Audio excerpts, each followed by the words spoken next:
Hello everyone and welcome to our new free video edition. As you know, usually at the end of the week, we also share some free analysis to recap this week ahead of the webinar that we will again have it for free on Monday. So Monday, 15 Central European Time, make sure to be with us. And the link to this webinar can be found below this video. So what's going on, as you know, it has been somehow expected. Trump has won the US elections, and this dollar trend that we have seen since October was most likely linked to these speculations that Trump will really take the office. So it's not really a surprise that we have seen another push to the upside and spike higher when the results were starting to coming out. And now we are seeing some of reversal. However, Powell yesterday somehow was sounded a bit concerned regarding potential higher inflation, especially if economic activity and economic expectations will show and project better figures for next year. So of course, this means that inflation can once again start moving to the upside, and on the opposite side, you obviously will need higher rates to fight this inflation. So that's why higher US yields and higher US dollar can still remain in this uptrend for, let's say, for another few weeks. But then in sooner or later, of course, markets will again try to focus on economic news and other events when dust around the US elections will settle down. Now, when we look at the dollar index here, we have to be aware that despite this very strong recovery from that October low, that's still part of this higher degree correction. Okay, I still think that there's room for even more upside up to 106, maybe even 108, if we consider that this can be a stronger resistance for potential flat correction in a way B. But what is really important is this previous very big, strong 5 waves of decline. Okay, so these 5 waves of decline suggest that at some point more weakness can be seen here. And dollar index, it means that could actually move to the downside during a Trump period. And if we look here at this this dollar performance in different periods between Republicans and Democrats, we can actually see that currently now, when Democrats are in the White House with Biden, we're seeing the dollar index has made a pretty nice rebound. But during the Trump period, a few years back, we were seeing that actually dollar has been moving to the downside, especially after the first push higher here. Okay, so I'm just wondering if now we will have maybe something similar.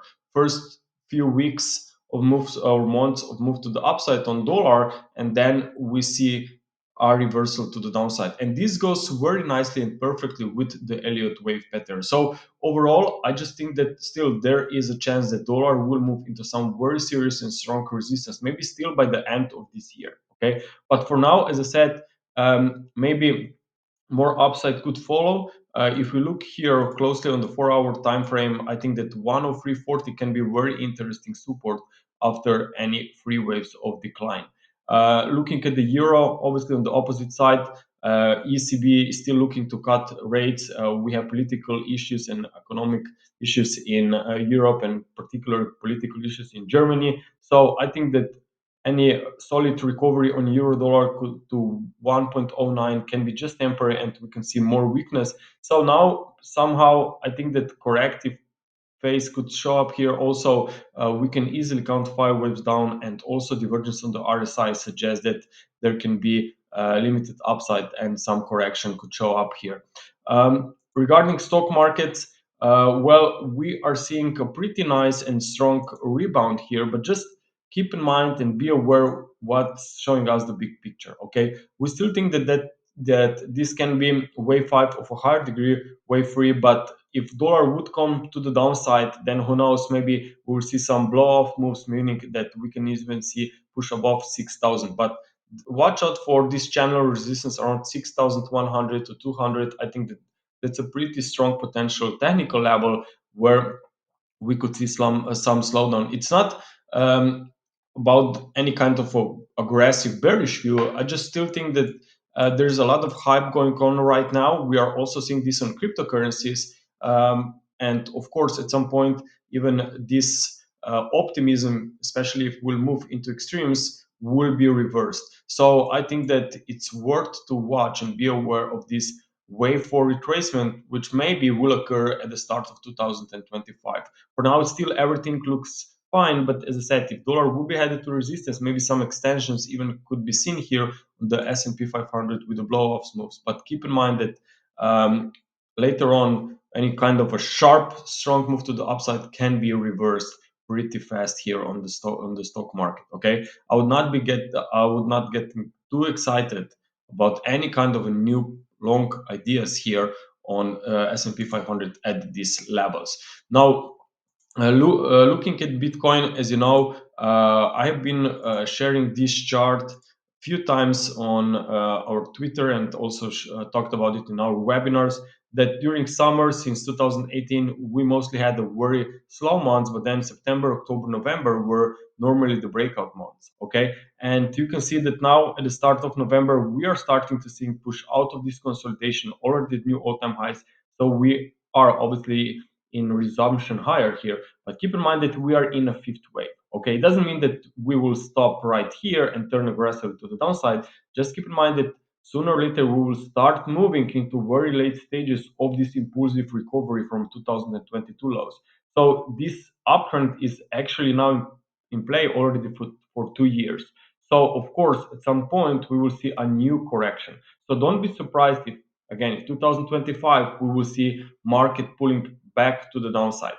Now, regarding the upside levels, what I would watch for, if we look here on a daily chart, this one is here, is actually here around 90,000, 95,000. We have plenty of FIPS here. Also, wave 5 equals to wave 1 area up there. So it's going to be a pretty interesting zone. So as long as we are, let's say, above 66,000, this trend is still very good and alive, but the break below that level could maybe signal that we are trying to find a top here.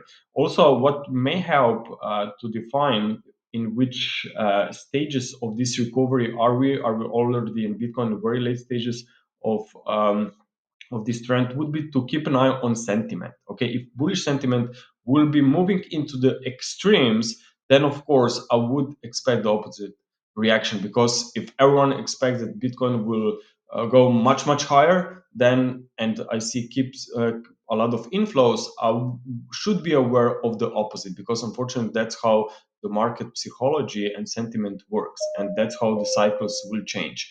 And if you look here then on Bitcoin exchange outflows, I would keep an eye on this data, especially if we try to beat these levels, extreme levels from February of this year. If we see some aggressive push to the upside and these exchange outflows will also dramatically increase, then this could be some signal that we are moving into some very late stages of this recovery. And I would not be surprised to see them top, because clearly that has been the case here back in March of this year. Okay. Okay, guys, thank you for your attention. Thank you for watching this video. Make sure to be with us, as I said, on Monday, 15 Central European Time.